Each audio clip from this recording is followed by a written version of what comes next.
Bonjour à tous, j'espère que vous allez bien. On se retrouve pour notre deuxième épisode de Pensée désordonnée. J'espère que vous avez apprécié le premier, j'ai eu des très bons retours donc je suis super contente de pouvoir vous faire ce deuxième épisode. Aujourd'hui je me suis dit qu'on allait traiter un autre sujet, logique. Ce sujet c'est pourquoi on se sent mal sans raison. J'avais envie de traiter ce thème-là parce que je pense que ça nous touche absolument tous. On cherche toujours des raisons pour lesquelles on se sent mal, etc. Et parfois on se sent illégitime de se sentir mal. On n'a pas de raison légitime, ou du moins on considère que ces raisons-là ne sont pas légitimes ou qu'il n'y en a simplement pas. Et donc du coup ça discrédite complètement notre mal-être. Quand je parle de se sentir mal sans raison, je parle de ce sentiment de vide qu'on peut ressentir, cette sorte de fadeur et cette sorte de distance qu'on a avec soi-même, où on se sent un petit peu en décalage avec la réalité. On peut aller mal sans événement, sans trauma, sans bonne raison. Enfin, ça rend pas le mal-être moins sérieux et c'est vraiment ce message-là que je voudrais faire passer dans cette vidéo. Que même si on n'a pas de raison de se sentir mal, le résultat c'est qu'on se sent mal et c'est pas normal et c'est pas anodin. Comme je disais tout à l'heure, on a ce besoin de tenter de justifier en permanence ce qu'on vit, et c'est humain. On a ce besoin de contrôle, ce besoin de sens, on a une intolérance au flou psychique.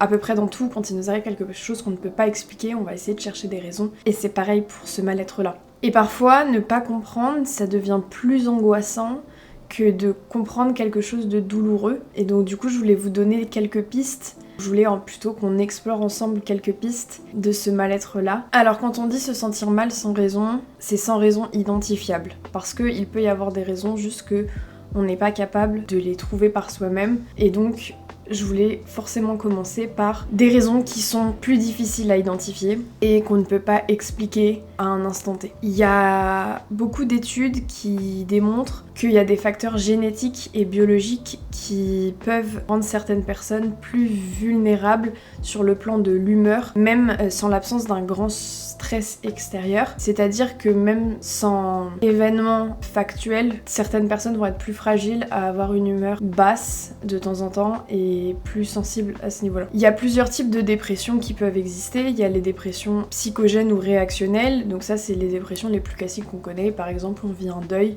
et donc on va faire une dépression. C'est un très raccourci. Mais donc du coup, il va y avoir un élément au moins déclencheur qui sera extérieur à nous-mêmes. Mais il existe aussi des dépressions endogènes et elles peuvent s'expliquer par des déséquilibres des neurotransmetteurs, des circuits cérébraux ou d'une vulnérabilité génétique dont je parlais tout à l'heure. Donc c'est-à-dire qu'en fait, il va pas y avoir un événement identifiable pour expliquer ce mal-être-là. Si je vous donne quelques symptômes que vous pouvez peut-être identifier si vous en avez besoin, c'est cette humeur un peu dépressive persistante ou du moins qui dure qui dure longtemps. Ce sentiment de vide aussi qui s'installe avec une souffrance morale qui peut être intense. Et après, comme dans toutes les dépressions, on peut avoir bien sûr une perte d'intérêt pour ce qu'on apprécie au quotidien, une perte de plaisir, un ralentissement ou une accélération psychomotrice, des troubles du rythme biologique, on se réveille très tôt ou on n'arrive pas à dormir, etc., etc. Bref, ces symptômes-là peuvent aussi être expliqués par un aspect biologique et non forcément réactionnel. Je tiens quand même à souligner que les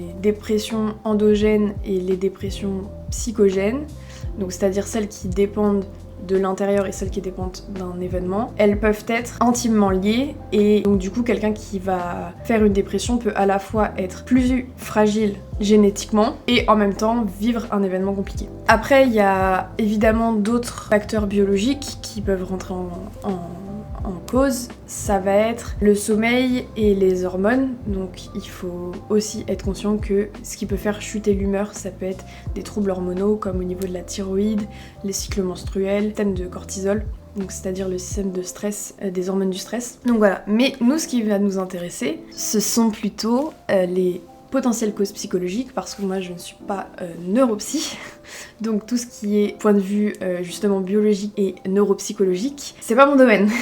Donc voilà, donc j'ai essayé de rester un peu en surface et que ce soit compréhensible parce que j'ai pas l'ambition de tout connaître à ce point de vue-là, même dans n'importe quel autre domaine. Les causes psychologiques, ça peut être simplement une dépression donc légère, atypique ou masquée, parce qu'il y a plusieurs types de dépression. Et ça signifie qu'on fonctionne, on est fonctionnel, mais on a toujours ce sentiment de vide. C'est-à-dire que notre vie ne se met pas en pause parce que notre mal-être est intense, etc. Mais simplement, on va continuer de fonctionner, mais il y aura quand même un mal-être persistant où en fait on est un peu en mode pilote automatique. Vous voyez ce que je veux dire? Ensuite, on a une autre cause psychologique qui peut être l'accumulation d'émotions qu'on refoule, donc ça peut être de la colère, de la tristesse, de la peur ou plein d'autres choses, de conflits internes entre ce qu'on veut et ce qu'on pense devoir faire, et ce conflit-là peut créer un sentiment de mal-être qui peut s'apparenter à une dépression. Si je précise plus, c'est comme si on avalait un petit peu toutes les émotions dites négatives, même si j'aime pas trop ce terme, pour continuer de fonctionner à l'instant T, mais en fait sur le long terme on va avoir du coup cette accumulation de couche sur couche sur couche sur couche qui va faire que on sera plus capable de fonctionner normalement et on aura ce sentiment de mal-être vraiment très intense. Et enfin, la troisième potentielle raison, c'est pas vraiment du coup des raisons mais explications, ça peut être le vide de narration personnelle. Donc qu'est-ce que c'est que le vide de narration personnelle? C'est quand on n'a pas vraiment de projet clair, qu'on trouve pas vraiment de sens et qu'on se demande qui on est sans performance, surtout dans une société qui promeut vraiment la performance. Et en fait, on observe un décalage entre ce qu'on est et ce qu'on vit, et ce décalage-là peut créer un mal-être persistant, un mal-être assez fort, et sans cette narration personnelle, effectivement, on peut avoir ce sentiment de vide, ce sentiment de fadeur de la vie. Notre troisième possibilité, c'est le stress chronique et la charge mentale. Alors on parle de plus en plus de charge mentale, donc ça sera pas étonnant pour vous que j'en parle, mais on va déjà parler de stress chronique. Qu'est-ce que c'est que le stress chronique? Le stress chronique, c'est le stress un peu latent, le stress permanent, qui est pas forcément fort. On n'a pas l'impression forcément d'être stressé en permanence, mais il est toujours un peu sous-jacent dans n'importe quel moment de la journée de notre vie. Et en fait, ça va faire que notre système nerveux, il va être en alerte en permanence, parce qu'en fait, et là, je vais prendre des pincettes parce qu'encore une fois, je ne suis pas neuropsy, mais en fait, du coup, ça fait que notre système de cortisol, donc on va sécréter des hormones de stress, donc du cortisol, et ça va être ni bon pour le corps, ni bon pour le cerveau, et donc ça va créer une fatigue qui peut être cérébrale, mais en fait une fatigue finalement globale, qui peut créer de la déprime, et à terme qui peut engendrer une dépression. Maintenant on va parler de charge mentale. En termes de charge mentale, il y a un terme qui existe qui s'appelle la charge allostérique. La charge allostérique, c'est l'usure du corps et du cerveau sous l'effet du stress répété ou prolongé. Donc si par exemple on a une période de stress de 1 mois parce qu'au travail il y a beaucoup de choses, à la maison c'est un peu compliqué, en fait cette charge allostérique, donc ce stress prolongé dans ce cas-là, ou ce stress répété, il va modifier durablement le système de cortisol, donc c'est-à-dire le système hormonal du stress, vous le mettez dans l'ordre que vous voulez, et ça va créer des modifications aussi au niveau du système de neurotransmission, donc de transmission des informations, et ça crée des troubles de l'humeur, des troubles du sommeil et d'autres, sans lien avec un événement identifiable. Donc ça va être endogène. Tout ça va se passer au niveau cérébral, ça va se passer de façon réactionnelle, c'est-à-dire que c'est pas un événement extérieur qui va venir provoquer un déséquilibre et donc une dépression, c'est véritablement tout se passe à l'intérieur, tout se passe en nous. Un autre point que je voulais aborder, c'est pourquoi les raisons biologiques, elles ne nous suffisent pas. C'est-à-dire que là, je vous donne tout un tas de raisons qui pourraient expliquer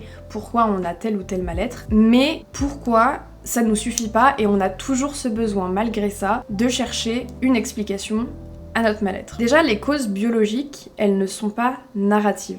Ça signifie que le cerveau continue de chercher une histoire, de chercher un déroulé, alors que le corps, lui, parle de sensations. C'est-à-dire qu'il y a un décalage entre ce qu'on aimerait comprendre, c'est-à-dire ce qu'on aimerait voir, ce qu'on aimerait expliquer, et notre mal-être en soi. Parce qu'on cherche à expliquer indéfiniment quelque part, mais le corps continue de nous envoyer des signaux d'alerte comme quoi on ne se sent pas bien. Et du coup, ça fait que les symptômes persistent, puisque du coup on ne traite pas le problème, on cherche la cause. Ça peut créer des ruminations, donc des pensées intrusives, négatives et répétitives, de la culpabilité, une impression d'être défectueux en se demandant qu'est-ce qui ne va pas, un potentiel isolement. Mais alors du coup, c'est quoi les solutions? Je suis personne pour vous donner des conseils et vous dire c'est ça qu'il faut faire, etc. Mais j'aimerais qu'on réfléchisse ensemble à Mais du coup, ok, on ne peut pas forcément trouver la cause, ou alors ça demande vraiment un effort considérable qu'on n'est pas forcément capable de faire quand on se sent mal,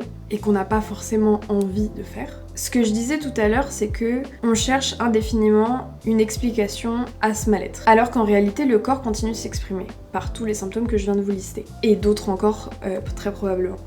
Mais du coup, qu'est-ce qu'on en fait? Parce qu'en fait, chercher une explication, ça va retarder le moment où on peut être prise en charge, où on peut agir sur ce mal. Et donc du coup, j'ai pas envie de vous dire arrêtez de chercher la cause. C'est humain, c'est automatique, on peut pas s'en empêcher.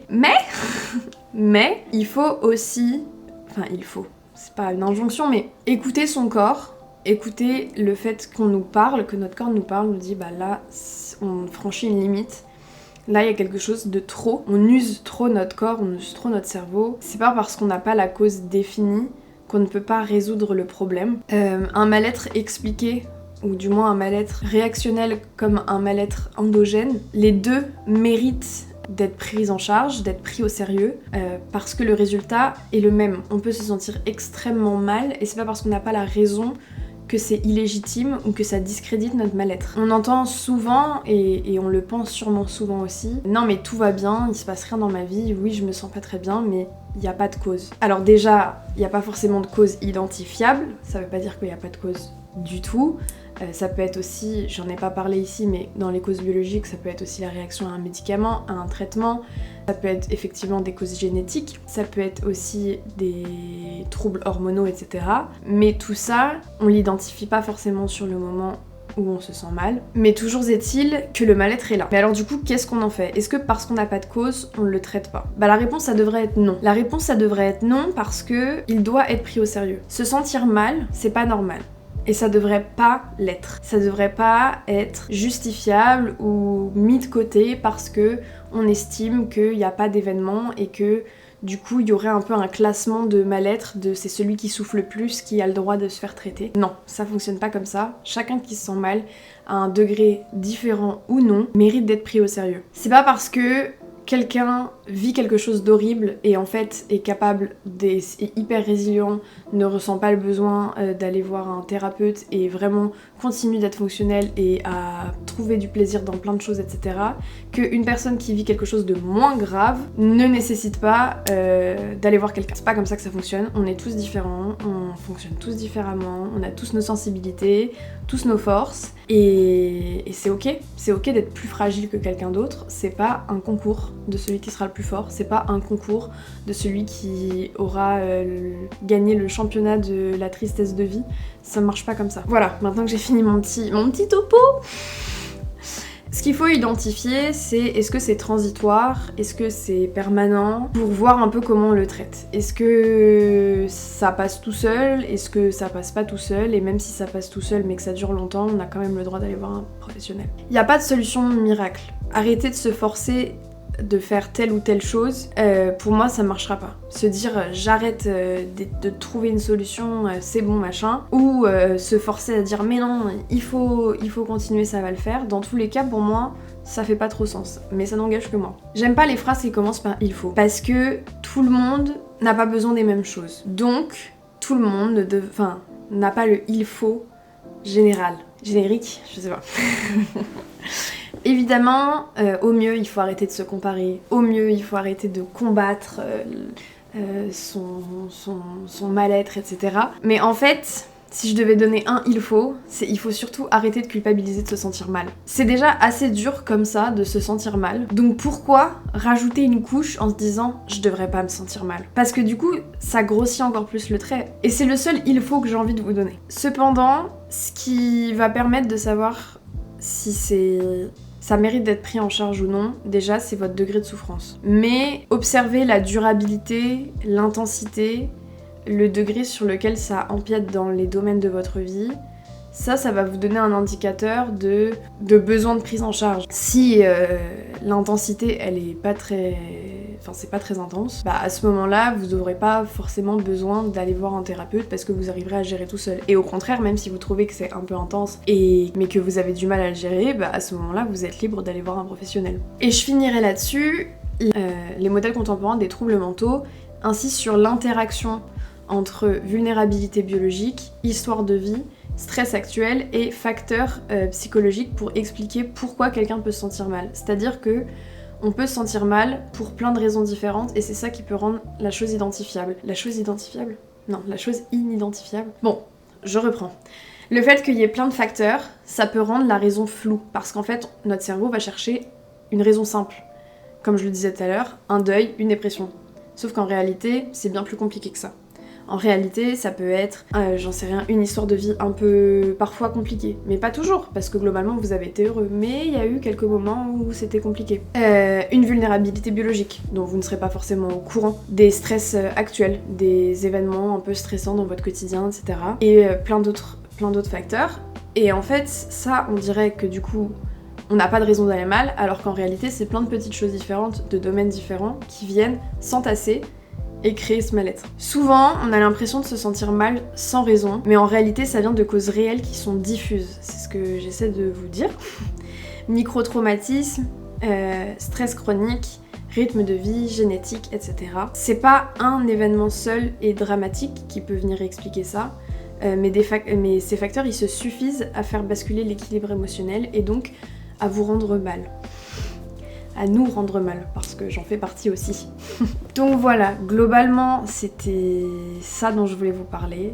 Le message que je veux vraiment transmettre, c'est que à partir du moment où il y a de la souffrance, vous méritez d'aller mieux. Cette souffrance, elle n'est pas anodine. Et c'est pas parce que vous ne trouvez pas l'explication qu'elle n'existe pas, et c'est pas parce que vous ne trouvez pas l'explication que du coup le mal-être n'existe pas non plus. Voilà. Je vous mets tous les liens en description si vous voulez aller faire vos petites recherches et compléter un petit peu tout ça.